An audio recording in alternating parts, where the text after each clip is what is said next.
One of the most influential philosophers there has ever been was the Englishman John Locke, born in 1632. He's been generally credited with laying the intellectual foundations both of liberal democracy and of modern empirical philosophy. An empiricist is someone who believes that our conceptions about what exists can never pass entirely beyond the bounds of experience, that everything we conceive of has either been experienced or is constructed out of elements which have been experienced. Some version of this doctrine has been accepted by many of the greatest philosophers since Locke, and philosophy in the English-speaking world has never escaped its dominance for long. So familiar has it become that many people nowadays regard it as obvious, just plain common sense. But when Locke propounded it, it was an idea with revolutionary implications. Whether in philosophy, or the natural sciences, or politics, part of Locke's message always was, don't blindly follow convention or authority, look at the facts and think for yourself. In politics, this was revolutionary in an almost literal sense. In France, it had a decisive influence on Voltaire and the encyclopedists, and thus on the intellectual ferment that preceded the French Revolution. In America, the Founding Fathers had Locke consciously in mind and made repeated references to him when they were drawing up the American Constitution. Locke was educated at two institutions that are still there and still famous, Westminster School and Christ Church, Oxford, where he became a don until his mid-30s. He also qualified as a medical practitioner, and when he left university life, he became involved in both politics and medical research. In his own day, he was occasionally known as Dr. Locke. In the turmoil leading up to what the English call their glorious revolution of 1688, he had, for his own safety, to go into exile in Holland, and he was one of those Englishmen who followed William of Orange over to England to oust the Stuart kings. By this time, he'd been working for years on what was to be his philosophical masterpiece, the Essay Concerning Human Understanding. It was published in 1689, when Locke was 57, but it had the date 1690 on the flyleaf, and that's often mistakenly given as the year of publication. Also published in 1689 was A Letter Concerning Toleration. There followed in quick succession the two treatises of government in 1690, and Some Thoughts Concerning Education in 1693. Although Locke lived to be 72 and wrote other things, nearly all his influential writings came out in a period of less than 5 years. The next philosopher in the English language, who is still of international reputation, George Berkeley, was in part reacting against Locke, and it can therefore be helpful to consider the two together. Berkeley was born in Ireland in 1685 and educated at Trinity College, Dublin. All the philosophical works for which he is now famous were published when he was in his 20s. A New Theory of Vision in the year 1709, The Principles of Human Knowledge in 1710, and Three Dialogues in 1713. Some of his other works deserve to be better known than they are, but his fame rests on those I've mentioned. In 1734 he was made a bishop, and to this day he's often referred to as Bishop Berkeley. Much of his life was spent in public activity, some of it in the New World. He had connections with Yale University, where one of the colleges is named after him, and the town of Berkeley in California is also named after him. He died at the age of 67 in 1753, and is buried in Christ Church, which of course was Locke's Oxford College. Here to discuss with me the work of these two philosophers is someone whose writings about them have made his academic reputation, Michael Ayers, Fellow of Wadham College, Oxford. Mr. Ayers, let's start with Locke. If anyone's studying the history of philosophy chronologically, as many people do, and so they come to Locke via his predecessors, one thing that's bound to strike them is the number of central ideas in Locke that had already been expressed by other people, for instance by Descartes. I'm thinking of the notion of the whole world as being divided into minds and matter, as one example, or the conception of the whole universe as one gigantic mechanical system, as another example. What is it about Locke that was distinctively different? Well, like Descartes, Locke was part of a movement in the 17th century to oust the previously dominant view of the world, which was the Aristotelian view. And central to this was, of course, the view of the world as a great machine subject to mechanical laws. I mean, composed of lesser machines, but all subject to the same laws of physics, necessary laws of nature. Superficially, too, his theory of thought and knowledge can look like Descartes'. He explains thought as a series of ideas before the mind. An idea is something in the mind or before the mind which represents things outside the mind. In reasoning, the mind confronts these ideas, so to speak, or is confronted by them, and his definition of knowledge is the perception of a relation between ideas. And this intuitionist view of knowledge can look very like Descartes', the view that in knowing something we, as it were, grasp or perceive its nature. On the other hand, there are very big differences. His chief among these, perhaps, or one of the chief differences, is the status, the different status that he gives to the senses. For Descartes, the senses deliver certain data and they incline us to have certain beliefs, but these beliefs don't count as knowledge.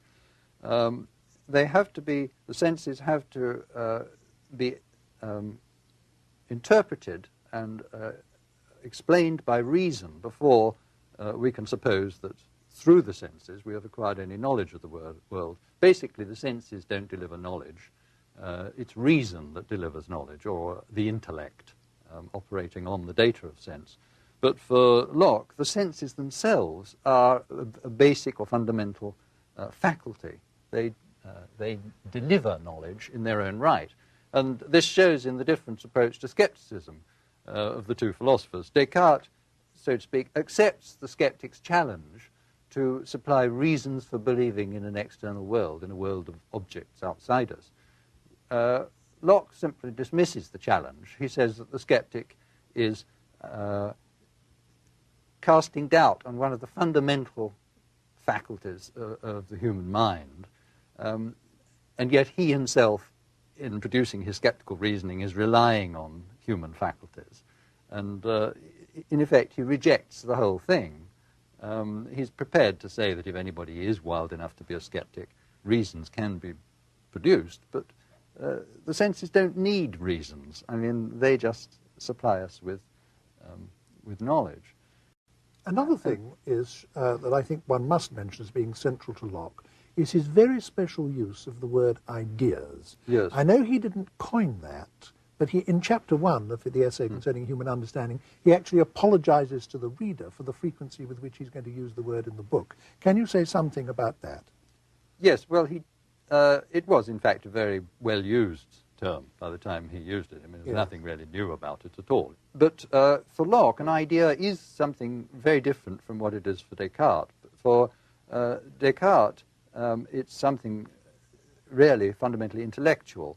For Locke, it's fundamentally something sensory. I mean, even if we're thinking about something that we're not actually perceiving, we have an image, a sensory image of that thing. And he explains even the most abstract thinking in these terms. Of course, his theory has to get more complicated at this point, but basically, thought is for him the possession, having of images before the mind.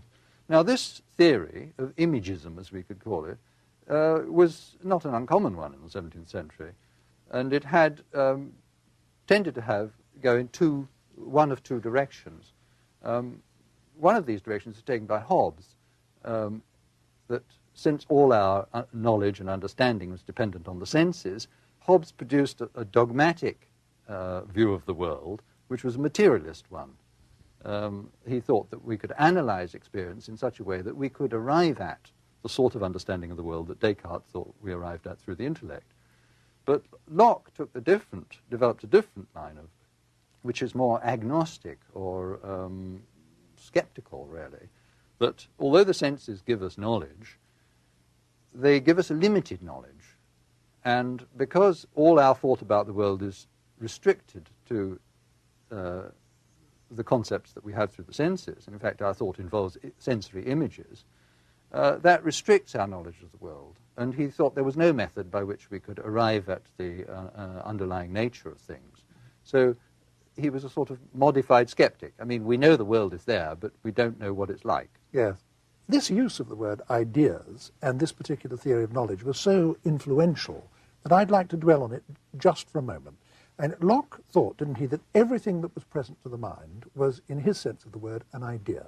And he used that to mean not just thoughts, yes. as we tend to do, but yes. Sensory images, even memories, pains, emotions. Yes. Everything immediately present to the mind was an idea. Yes. Now, when it came to our apprehension of the external world, he thought that we didn't have direct access to objects. I mean, if I look at that table, I haven't got that table inside my head. What I've got inside my head is a visual image of that table. The light shines from the table onto the retina of my eye. That transmits an image to my brain, and I have the experience that I call seeing the table.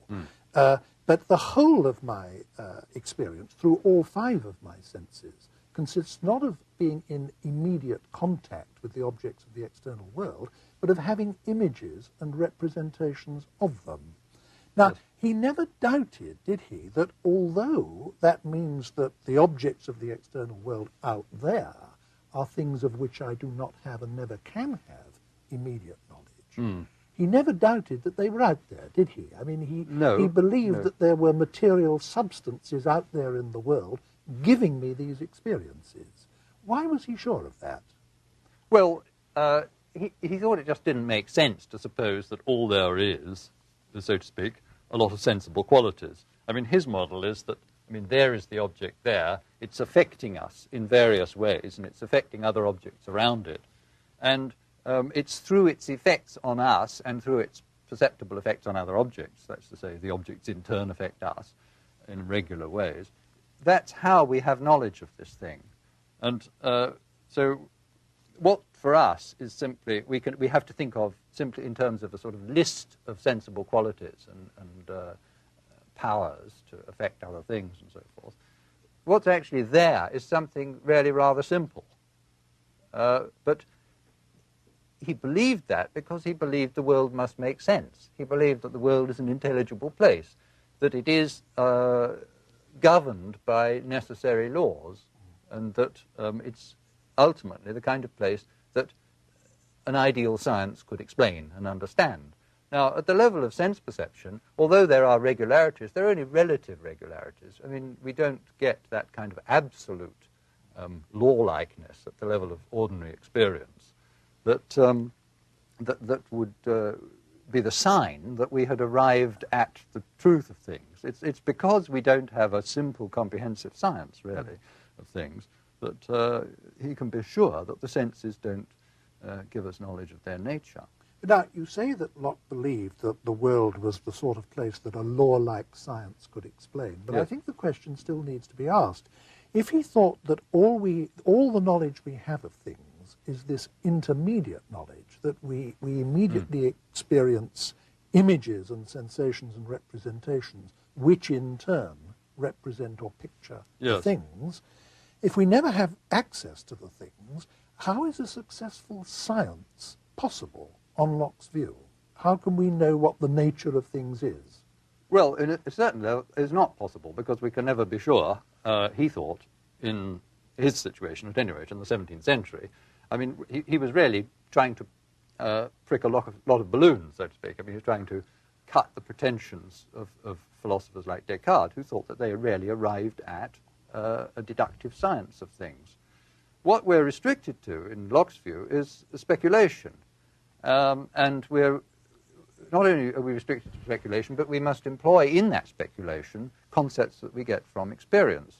So there was, in Locke's view, a very good speculation to hand, but there was clearly something wrong with it, and that was Boyle's view of the world as a whole lot of little atoms, particles, bouncing around and clinging together and functioning mechanically. And he thought that's what the world must be like. That it would be Boyle's explanation of chemical change, for example. That what if we take a chemical substance and we see that it behaves in a whole variety of different ways in different conditions, then Boyle said, well, that's not because it just, so to speak, has an arbitrary and contingent list of powers to affect other things in various ways, but because it has a certain structure, a certain mechanical structure, and because when it meets things of different, varying mechanical structures, then obviously it's going to behave in different ways when it interacts with these things.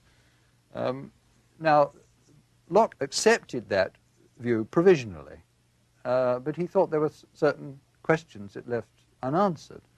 One of the questions concerned the particles themselves. I mean, why do atoms cohere as little unchanging things? It's all very well if you postulate them and then get on from there, but why isn't it the case that when one atom hits another, it doesn't fall apart or bits fall off and so forth? So the problem of coherence was one of the problems that he raised. Newton's Principia had been published just a few years before the essay, and of course the inverse square law is an important part of Newton's system. I think I'd better mention what that is, because some of our viewers might not know, and that is that every object in the universe attracts every other object in the universe with a force which is inversely proportional to the square of the distance between them. That's yes. Isn't it? Yes. Sorry, well, I mean, just an interruption, guy. I think one mustn't assume that everybody knows this. Locke accepted that Newton had shown that this law holds, and he accepted that the probability was that it holds absolutely universally. Yeah. But nevertheless, it seemed to Locke just like a kind of brute fact, and not a really intelligible one in itself. What science is explaining is not the inner nature of things, which we can't know, but how things behave, which we can observe, which we can experience. He thought that that's what, in the end, that's what Newton had achieved, yes. A sort of spectacularly good description of how things behave.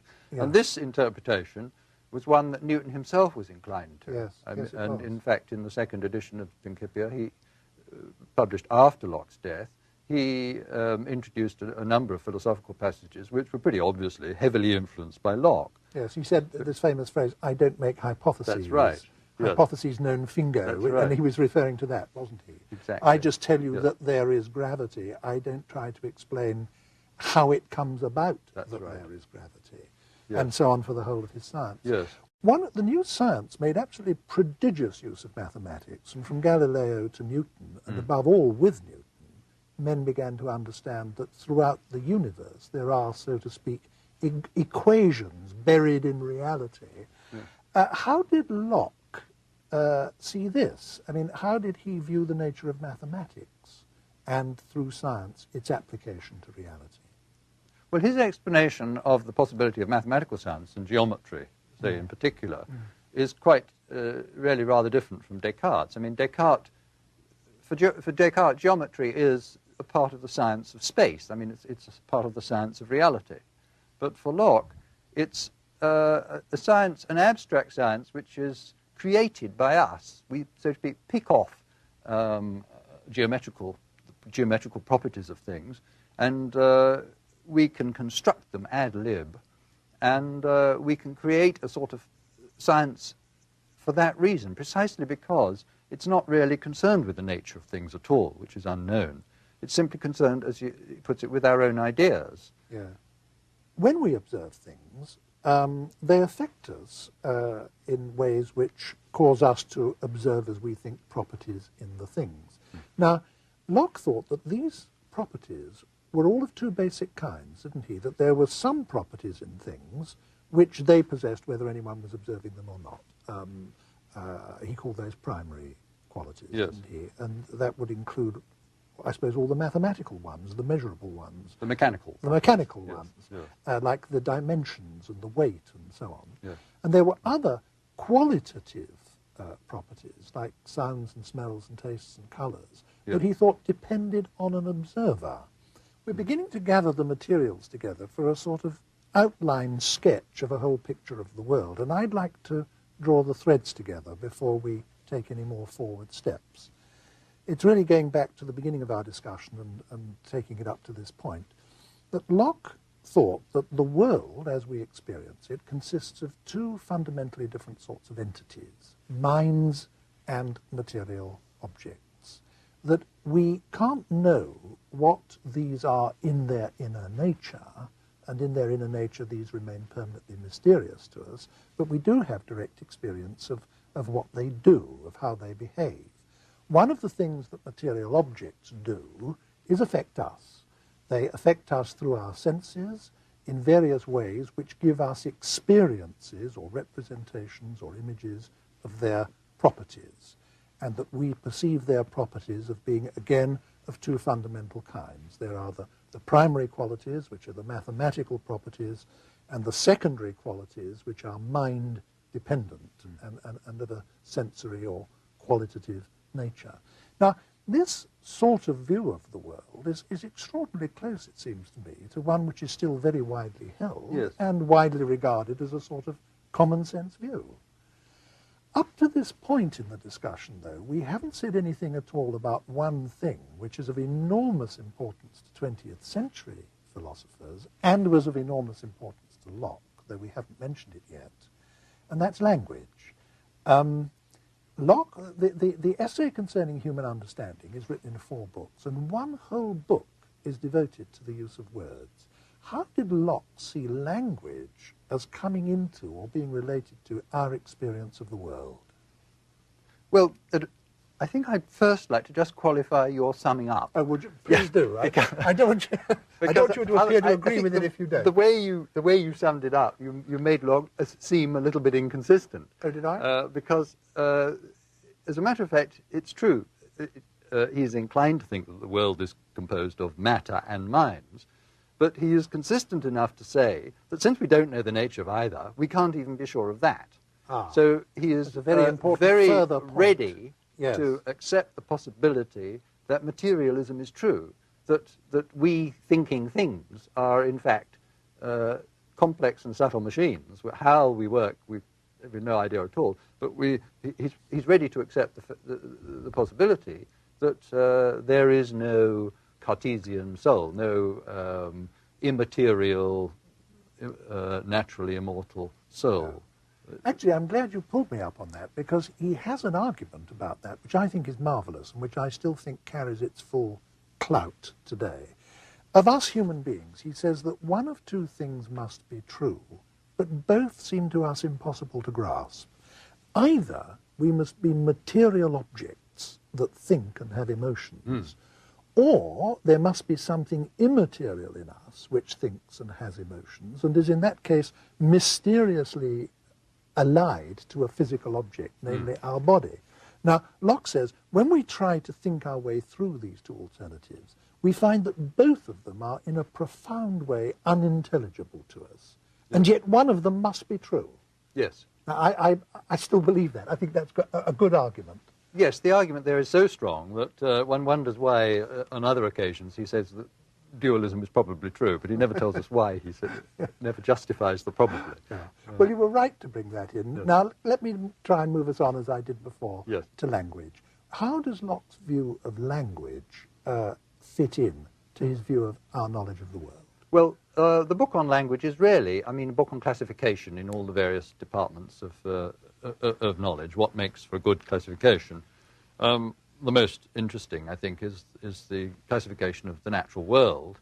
And what he wants to do here is to reject the Aristotelian view that the world is composed of natural kinds and that science is a matter of identifying the natural kind and examining the nature of each kind more or less separately. So you have to study the essence or nature of horses, cows, dogs, cats, there just and so forth. Are these categories in the world. Yes. And he wants to reject that view, of course. But this has implications for classification. For the Aristotelian... You say of course, but somebody who hasn't thought about this before might not see the of course. Aren't there... Somebody might say, but there are dogs, or there are cows, or there are horses. Well, the of course came from what went before. The of course came from what went before, because given the view of the world as this great kind of mechanical object composed of lesser machines, then dogs and cats are little machines, and they function according to the basic laws of physics. So there isn't a separate nature of dogs and a separate nature of cats. There's a different structure, but the nature of involved is really the same. I mean, the laws of nature involved are the same.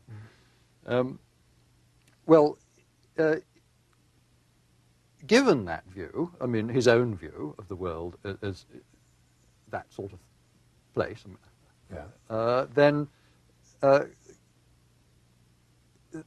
he concluded that there were no natural divisions into kinds, that there were resemblances at the level of observation, and these resemblances caused us, quite reasonably, to slice the world up.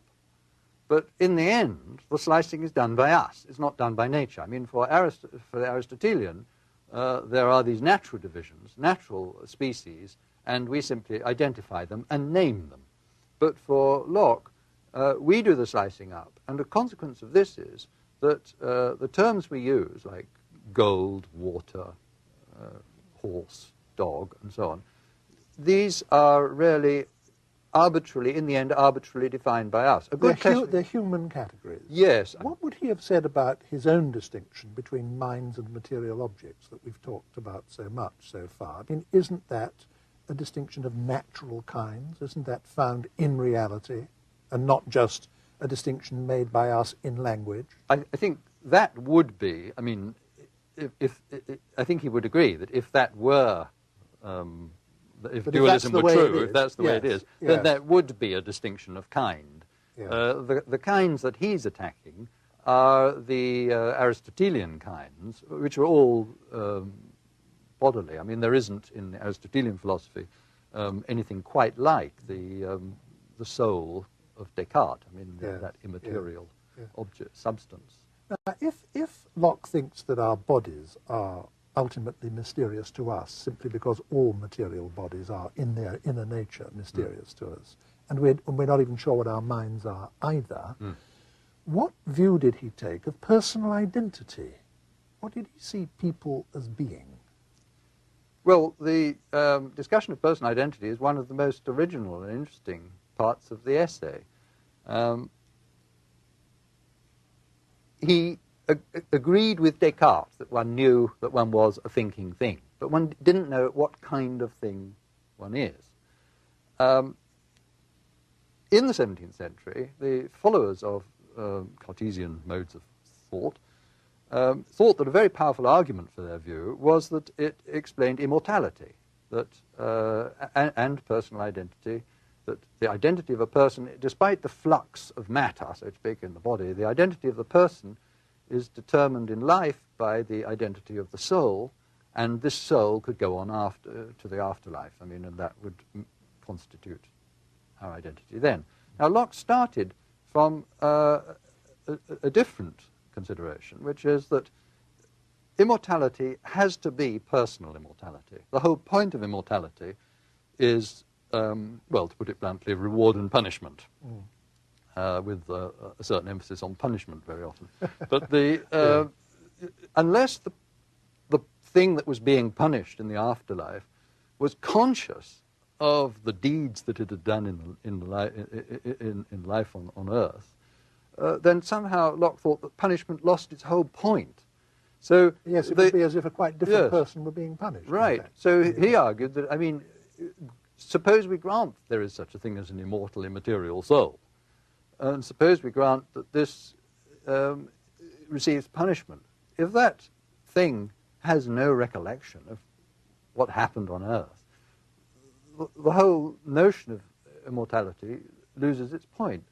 So what really matters, Locke said, is not this supposed immaterial soul, but consciousness, but the consciousness of the individual, the continuity of consciousness, the consciousness of the individual of his past deeds, and of course in this life what matters is the thought that it's going to be us who's going to get punished in the world to come. In my introduction to this program, I referred to the enormous impact that Locke's political philosophy made, both in the period that Locke lived in and, in fact, ever since. It's always continued to have an influence. So I don't want us to get off Locke and onto Berkeley before we say something about that.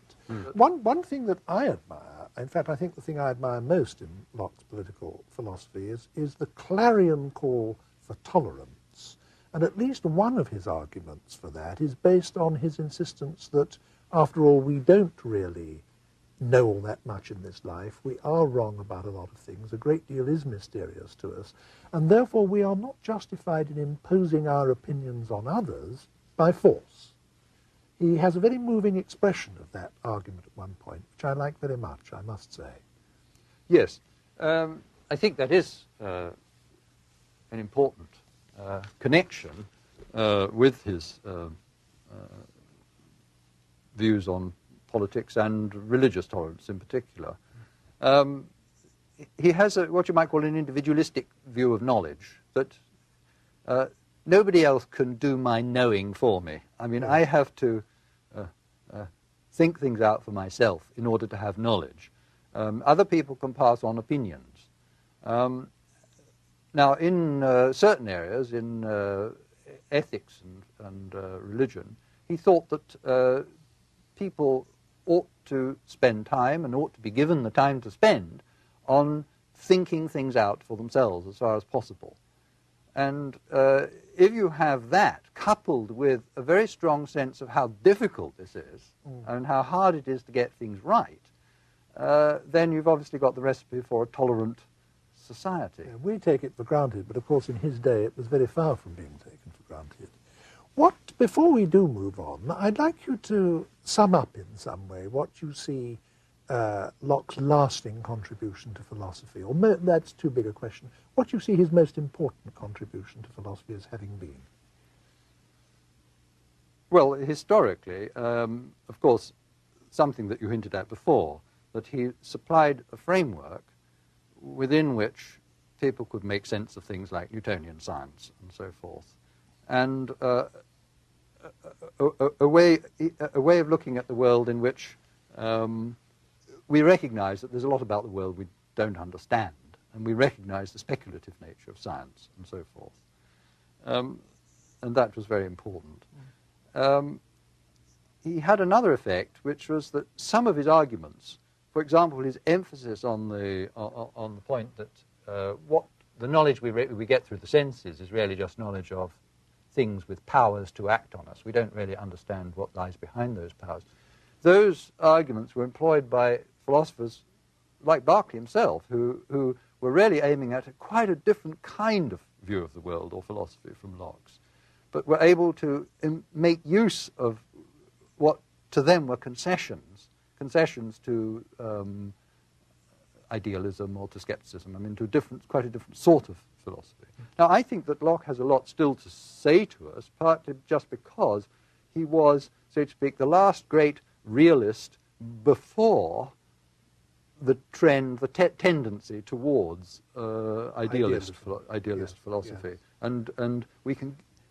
I think there's something deeply wrong with idealist philosophy myself, and I think that, well, it's very valuable to go back to Locke as a sort of pre-idealist realist, and in some ways to see what went wrong, but also to pick up points which we've forgotten, which we've lost. I have much more sympathy with idealism than you have, but let that appear as it may.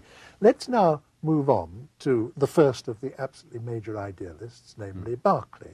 And in a way, we've prepared the ground for the step we're now taking, haven't we? Because the philosophical doctrine that Berkeley is most famous for is his rejection of the notion of material substance. He just said there is no such thing. All we have is experience, and we've no warrant for inferring the existence of anything that isn't experience. Now, that was partly a reaction against Locke. Can you, as it were, start the discussion of his philosophy from that point? Well, the way you put it, you make Berkeley look like a skeptic, and he was, he hotly contended that his philosophy was anti-skeptical, that he wasn't doubting that there was something out there, in a sense. But what's out there is not the material world. He wanted the world basically to consist of spirits. He thought the whole of reality was spiritual. Well, the sensible world is given a very subordinate role. I mean, he doesn't deny its existence, he says, but he wants it to be in some way dependent on spirits. I mean, there's God and there are finite spirits. His motive is fundamentally theological.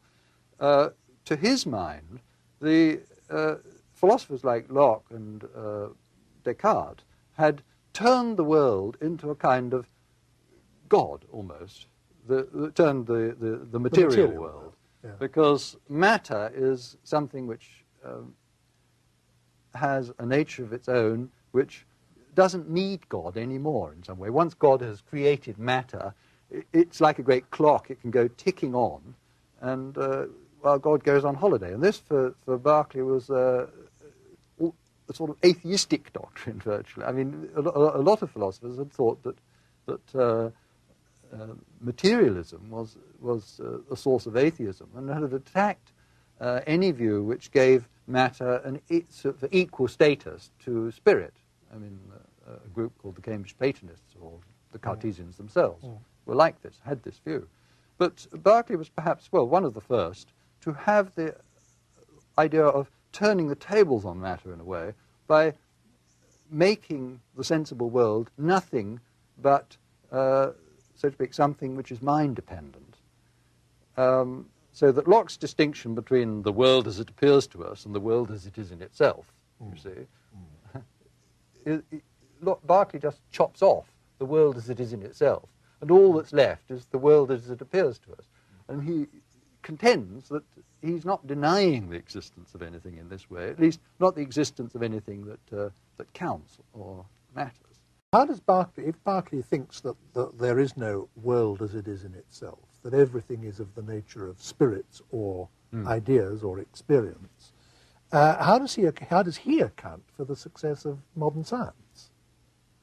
I mean, how can there be a science if there's no matter? He thought, in a way, he could account for it better than Locke could, because whereas Locke was left with this worry about things like the inverse square law being just a sort of brute fact, for Berkeley, all laws are just brute facts, and they are, in fact, they represent the order in which God affects us with ideas, and the sequence of ideas is what constitutes the laws of nature. And he had his own story, explanation of this sequence. This is his analogy is with language. God is, so to speak, informing us of what is to come in a way, so that if I see a fire, then I know that if I stretch out my hand, I'll get burned. And this is useful knowledge. And unless the ideas which God instills in us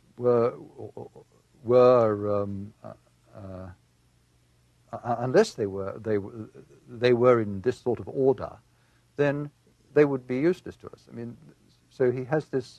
It's a sort of. In fact, he constructs an argument for God's existence out of all this. Of course. In fact, so one could sum up Berkeley's view of total reality like this: there's an infinite spirit, which is God. There's a whole number of finite spirits, which is us, and we are somehow in communication with God via our experience. That what we take to be our whole experience of the world is, in this rather poetic metaphor, God's language to us. God is talking to us. Yes. And science, all the regularities in the world, all the scientific laws, all the equations of mathematics that are built into our experience are, so to speak, the grammar and the syntax of God's language. They are the structure of the divine communication to human minds. There's no need. It's a magnificent idea. There's no need to postulate matter at all. It doesn't do any work. If all reality is mental, in Berkeley's view, how is it that I can't choose what I see?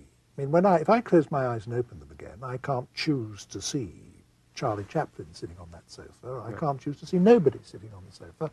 There you are, Michael Ayers. Now, anyone else would say, Locke would say, common sense would say, well, yes, that's because Michael Ayers is there independently of being perceived. Yes. Berkeley can't say that. At least he can't say that about all the other kinds of material objects in the universe.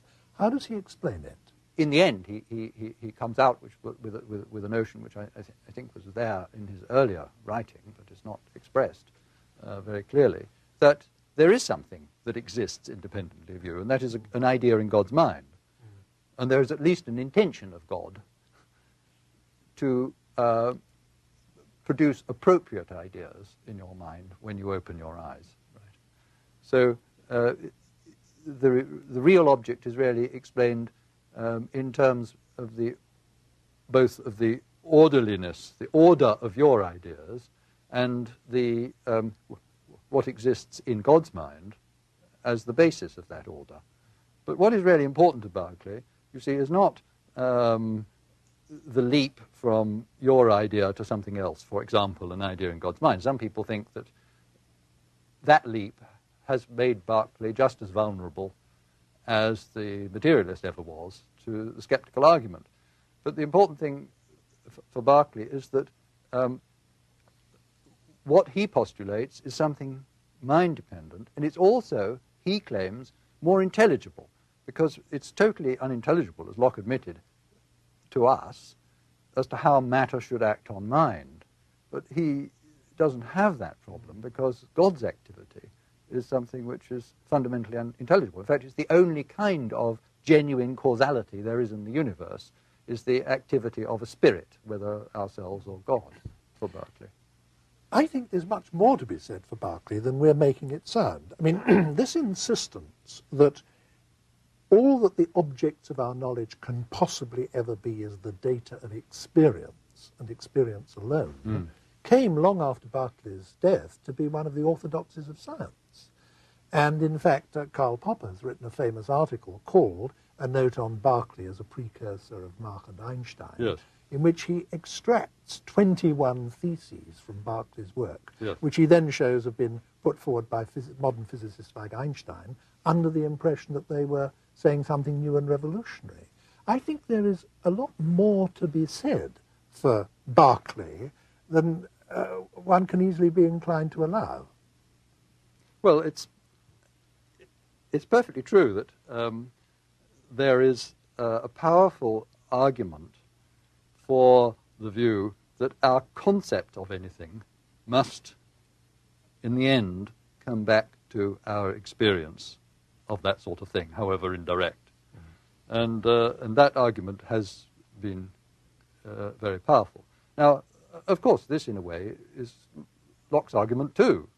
But Locke wants to say that doesn't mean to say that there isn't something with its own independent nature out there. And Berkeley just wanted to sort of chop that off and deny that. I mean, for Berkeley, the world is not a mysterious place. He's a dogmatic philosopher. It's, for us, in his terms, a rather surprising place, because there's no material world in the sense in which most people think of it. But it's not a mysterious place for Berkeley, whereas for Locke, you see, he's prepared to accept that there is something mysterious there. Thank you very much, Mr. Ayers.